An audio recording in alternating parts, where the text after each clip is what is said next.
Local developer Jhon J creates queuing app to help residents and businesses amidst COVID-19.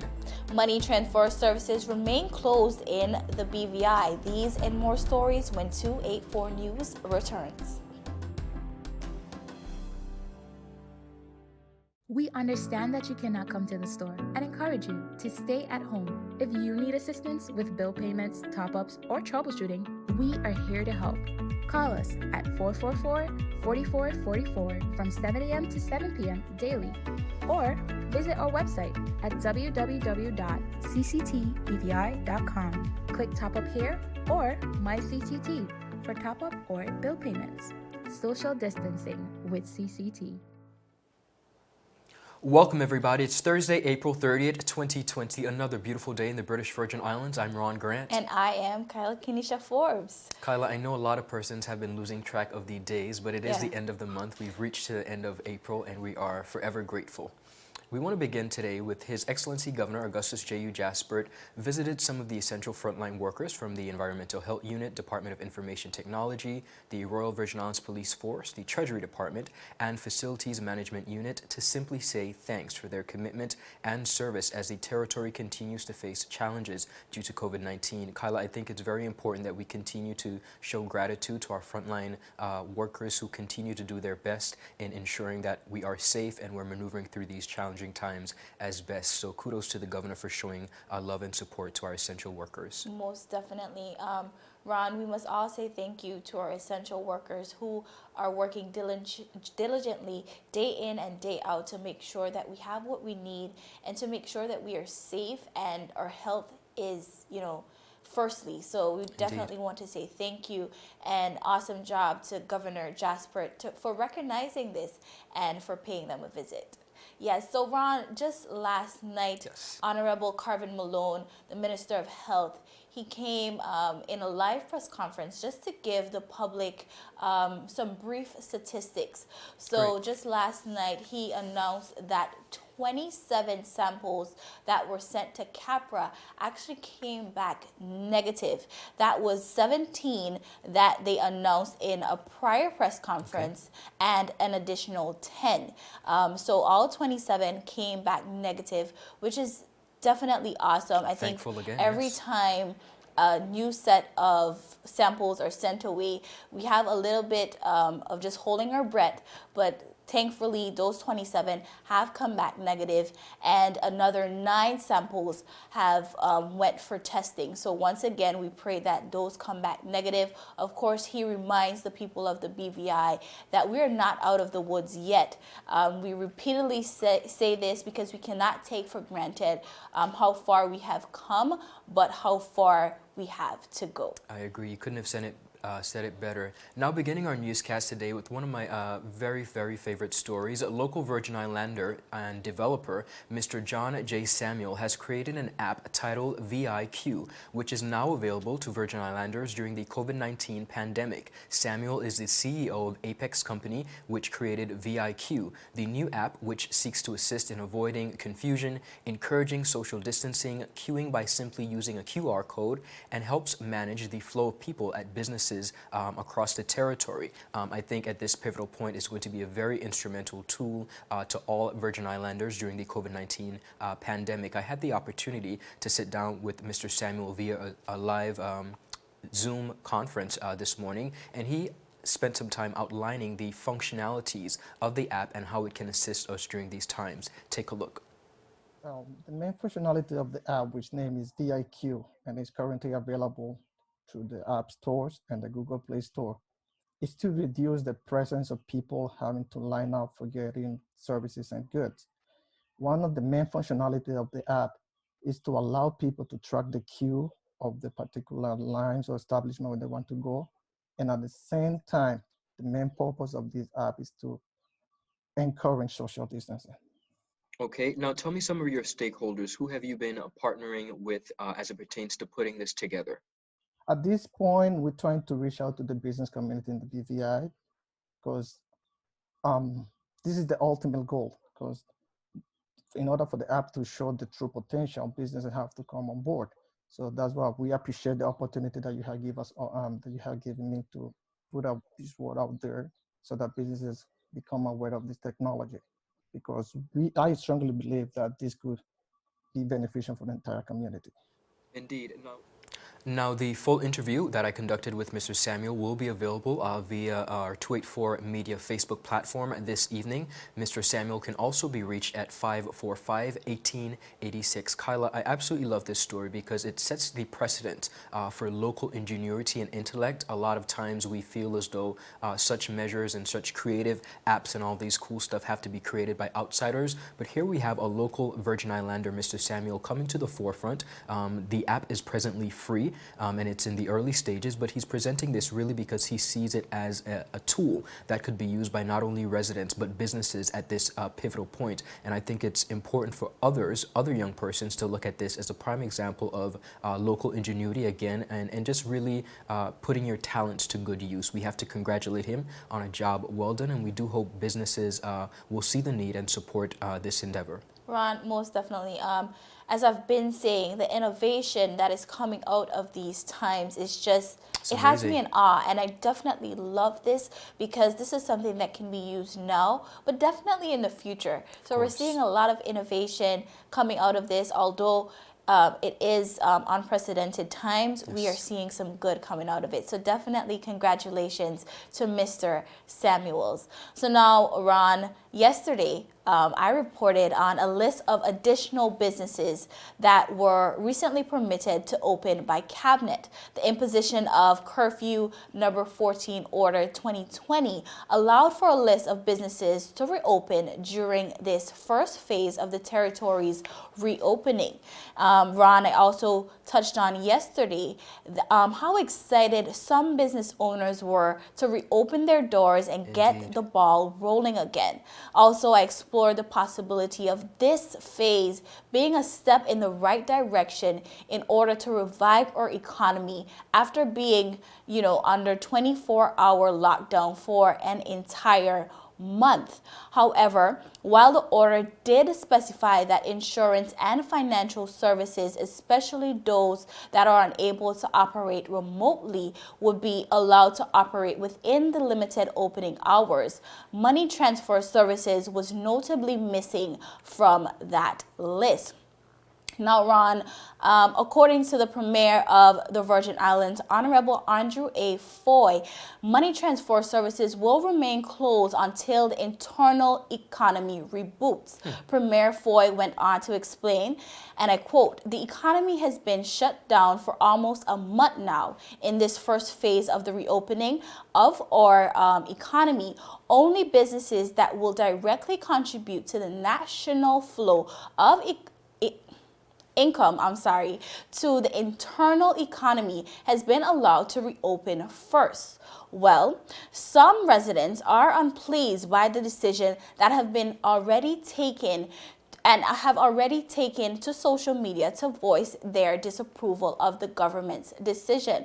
Ron, just yesterday I was saying how the BVI people have really found their voice and is really speaking up about things that they are not pleased with. So they basically voiced their disapproval of the government's decision to keep money transfer services from reopening. Firstly, we must recognize the inconvenience this causes for a significant percentage of the general population here in the BVI, who depends on this type of service to send funds and also to receive funds to and from their families and loved ones in other countries. And although this is very unfortunate and the government definitely is hearing the cry of the people, I think the government is now trying, just in these times, in hard times, it calls for very hard decisions. In my opinion, Ron, I don't think the government is trying to be mean or even callous. I think right now we have to look at a few points. The Premier of the Virgin Islands, he spoke about the national flow of income here in the BVI. And I think we have to really realize how important that money circulation locally is. Right now, tourism, one of our main pillars have actually come to a halt because of the novel coronavirus. So right now, the circulation of any monies that we have internally is very, very important. The BVI is not the only country or jurisdiction that have remained money services to be closed. We see this in the Cayman Islands. We see this in the U.S. And unfortunately, Ron, when it all comes down to it, the government cannot make everyone happy.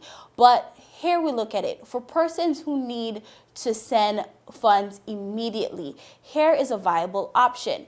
MoneyGram and Western Union, both of these money transfer services providers, are accessible via a mobile app. Persons can send or receive money via these mobile apps. This is a viable option for persons to explore while these services remain closed.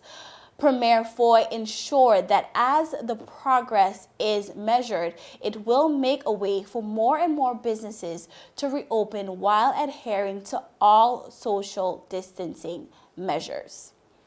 Kyla, you raised some very good points in that story, and I can only imagine the frustration of a lot of our residents who rely solely on the exchange, whether they're sending or receiving money from loved ones all across the region, as well as the U.S. mainland. Here's the thing. We are, again, living in some very difficult times, and what I think a lot of persons fail to realize, whether it's as simple as a relationship, a business, or a government as a country, it's pretty much a pirate-style mentality. It's pretty much, for lack of a better phrase, a dog-eat-dog world. And while I sincerely understand the frustration of a lot of residents, like you mentioned, the Premier in his statement making points in regards to the financial situation and trying to keep a lot of that money in. Now, do I think that it should be at the expense of residents not being able to send their money? No, but perhaps this is one of the measures where they see they could keep some money in the territory, and for that, I really can't fault them at all.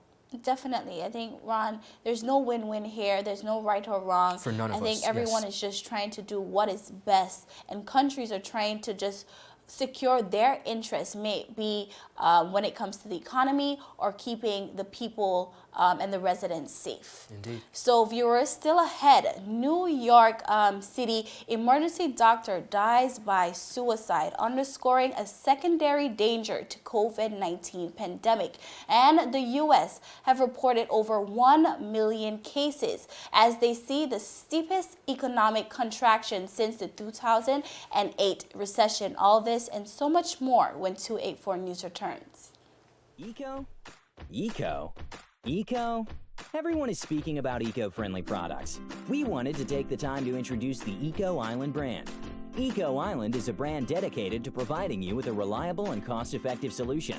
Eco-friendly products for your restaurant, hotel, bar, office, and home. With takeaway trays, bags, cups, paper straws, cutlery, and cleaners.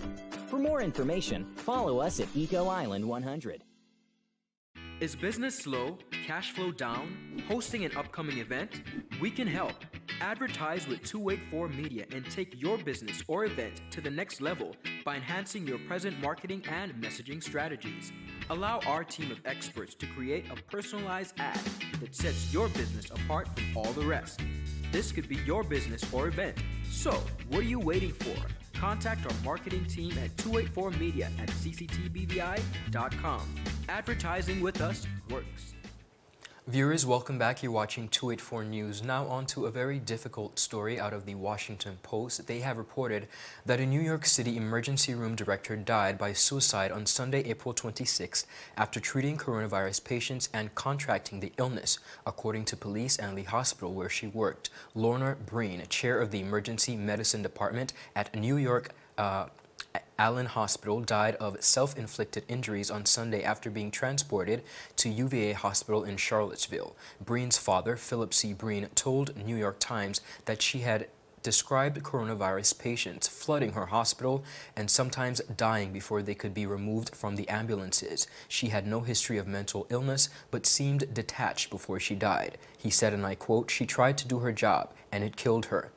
He later added, "Make sure she's praised as a hero, because she was. She's a casualty just as much as anyone else who has died." As she contracted the coronavirus, Lorna Breen, 49, recovered for about a week and a half and then tried to return to work. The hospital directed her to go back home, and her family brought her to stay with them in Charlottesville. Lucky Tran, a spokesperson for Columbia University Irving Medical Center and New York Presbyterian, echoed Philip Breen's praise as Lorna as a hero. "Dr. Breen is a hero," he said, "who brought the highest ideals of medicine to the challenges frontline of the emergency department." The Allen campus of New York Presbyterian, located on the north side of Manhattan, serves the region of the United States that has been most devastated by the pandemic. New York State has reported 295,106 cases of the coronavirus and 22,866 deaths as of Tuesday. Breen's suicide comes during a global pandemic that increasingly directs healthcare workers' attention toward the mental health risk faced by physicians who die by suicide at twice the rate of the general population. Among doctors, women are the most vulnerable.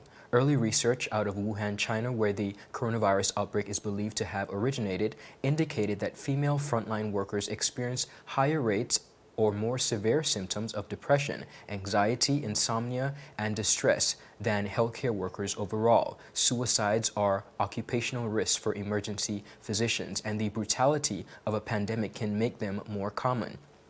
Lois Swisher, an emergency room physician in Philadelphia and a member of the American Association for Suicidology, said, and I quote, "I'm afraid we're going to see more of this, and I'm not just saying physicians," Swisher said. "People who are losing their jobs, who think all is lost and just don't see an end to this." While suicide and many of the feelings that precede it can be difficult to talk about, Swisher said, doctors in particular can struggle within a larger culture that views them as steady, competent, and driven. Doctors who struggle may be especially reluctant to ask for help from the people best positioned to intervene, their own colleagues. He said, and I quote, "We don't want to be seen as weak link or as the weak link. We don't want to be seen as incompetent or place an extra burden on our colleagues," Swisher said. "It's almost like you're going to be kicked off the island. You don't belong anymore if you admit it, that is, needing help." There are also professional consequences that I want you guys to pay attention to as it pertains to this particular story that can deter doctors from seeking support. President of the American College of Emergency Physicians, William Jacques, for the state medical boards and hospitals, often are asked doctors who are seeking hospital credentials whether they have been treated for depression. These credentials and licensing boards do not distinguish between whether a depressive episode was 20 years ago or last month, and because of that, the risk is the same. He said, and I quote, "We need to be able to get treatment for depression without the stigma behind it." He also said that a history of depression or mental illness does not necessarily indicate a risk of suicidal thoughts. There are happy doctors who kill themselves. Breen's suicide serves as a reminder that healthcare workers on the front lines of the pandemic are not immune to its mental or physical effects. Personal protective measures, PPP, can reduce the likelihood of being infected, but what they cannot protect are heroes like Dr. Lorna Breen, who we just spoke about, or our first responders against the emotional and mental devastation caused by this disease. If you or someone you know needs help, please call your local 911 emergency hotline.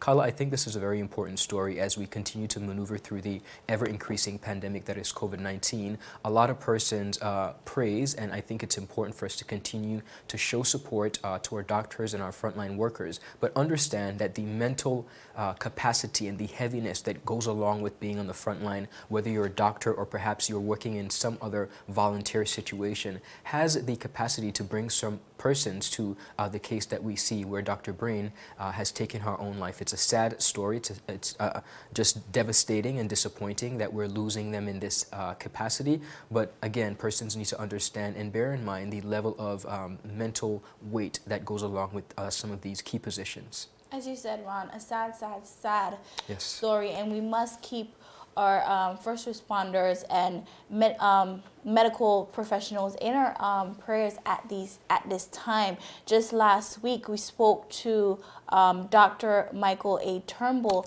and we basically spoke about anxiety just in general for anyone that is going through it at that time. So if you're dealing with any mental illness or anxiety during that time, make sure to check out that interview. But Ron, it is a difficult time for anyone, especially a first responder and a medical professional who is seeing this on a regular basis. And as the story said, a secondary casualty to the novel coronavirus, because it is not just about protecting yourself from the health, as you said. Correct. PPE can protect you from that, but when it comes to your mental health and your emotional health, so make sure you are checking on your medical professional and friends and family, and making sure that they are okay or as best as they can be during these difficult times.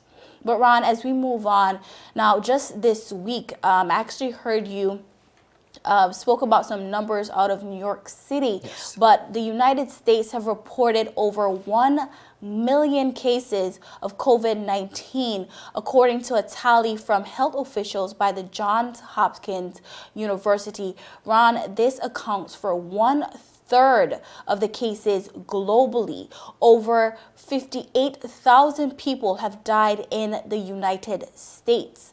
The first known U.S. coronavirus-related fatality was February 6, less than about 3 months ago. Some states like Georgia are taking their first steps towards reopening. Of course, as we can imagine, this is a scary, scary fact. Some researchers say that deaths will increase significantly in the upcoming weeks. They're saying as states reopen and residents become more active again, the rise in coronavirus cases depends on how much contact reduction Americans practice. Some cities and states are getting desperate in their approach, as they are even commencing testing of residents who do not have symptoms. This is in the effort to get better statistics regarding how many people are really affected by this virus. With such frightening statistics, people would consider it bizarre to even reopen states. But once again, it comes down to, Ron, health versus economy. Reports show that the U.S. economy has contracted in the first quarter at its sharpest pace since the Great Recession in 2008. This contraction can be attributed to the strict measures the U.S. have put in place to slow the spread of the coronavirus. Now, Ron, I'll break it down just a bit further for you. An economic contraction is a decline in national output as measured by gross domestic product, something they call the GDP. That includes a drop in real personal income, industrial production, and retail sales. The GDP for the first quarter of 2020 have declined at a 4.8% annualized rate. Wow. This rate has been weighed down by sharp decreases in consumer spending and the reduction of inventory at businesses. Of course, states' stay-at-home orders led to rapid changes in demand, as we could understand, as consumers canceled, restricted, or redirect their spending. Many factories and non-essential businesses like restaurants and other social venues were shuttered or operated below capacity amid the nationwide lockdown. The sharp contraction in GDP, together with record-breaking unemployment, could pile pressures on states and local governments to reopen the economy. As we mentioned above, we see this here in Georgia, even over in the USVI is taking measures to reopen their economy. This is the steepest pace pace of contraction in GDP since the fourth quarter of 2008. And this economic contraction ends the longest expansion the U.S. have ever seen in history.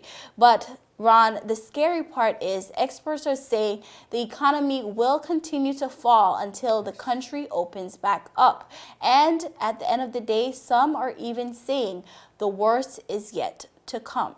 Kyla, it's an unfortunate statement when we hear stuff like the worst is yet to come, but it is very true. It's going to get a little bit worse before it gets better. And of course, we've been following the story out of the United States. A lot of the things that we have to pay attention to, one point is specifically that we covered where the flu epidemic and the coronavirus epidemic could be merging together, right, as well, of course, the hurricane season and the coronavirus pandemic could be meeting. It's more than likely, unfortunately, that we would be still dealing with it when these two other aspects come into play. So again, it's unfortunate, but we have to continue to monitor it and make personal choices that are the betterment of ourselves and our families. When our countries make decisions, yes, we have to abide by them, but we still have to have the mental capacity and common sense, as the old folks would call it, to discern, fact from lies and what's best for us in the final analysis. Most definitely. Now, before we close out today's newscast, Acting Commissioner of the Motor Vehicles, Mr. Gregory Skelton, said a new appointment system has been implemented for services at the DMV to better serve its customers. He said, and I quote, "As the BVI adopts to the new irregular, we all must do our part to ensure health and safety. The public is therefore advised to adhere to several guidelines that have been implemented at the DMV. They are as follows. DMV customers are required to wear a face mask, no service. Priority service will be given to DMV customers with an appointment. Adhere to all social distancing markers, sanitize hands upon entry and exit. Insurance companies are also being encouraged to email certificates of insurance to the DMV at dmv@gov.vg. Now effective Friday, May 1st, customers may telephone the DMV at 468-4080 between the hours of 8 a.m. and 12 noon to make an appointment. Again, that number is 468-4080 between the hours of 8 a.m. to 12 noon. The DMV, a very important service here in the Virgin Islands. Everyone in the territory deals with the DMV, and they are making provisions as necessary to assist us. Most definitely, Ron. But viewers, that's it for today's News Roundup. Be sure to follow us for your daily news updates at 284media.com. As well, like us on Facebook at 284media and 284BVI on Instagram and Twitter. It's definitely been my pleasure today. I am Kyla Kenesha Forbes. And I'm Ron Grant. We'll see you again tomorrow as we deliver your daily dose of local, regional, and international content. We're 284 News, your source for honest and impartial news, right here on 284 Media. It's almost Friday, guys. Have a beautiful evening. Bye-bye. We understand that you cannot come to the store and encourage you to stay at home. If you need assistance with bill payments, top-ups, or troubleshooting, we are here to help. Call us at 444-4444 from 7 a.m. to 7 p.m. daily, or visit our website at www.cctbvi.com. Click Top Up here or My CCT for top-up or bill payments. Social distancing with CCT. Are you a business owner? Business owners are very busy thinking on ways to grow. Wouldn't you like a vendor that makes life easier? P3 Paper Plastic Products offers 24-hour WhatsApp ordering. So, whether you're on vacation, at a sporting event, or, I don't know, forgot, P3 Paper Plastic Products has got you covered with great prices, better service.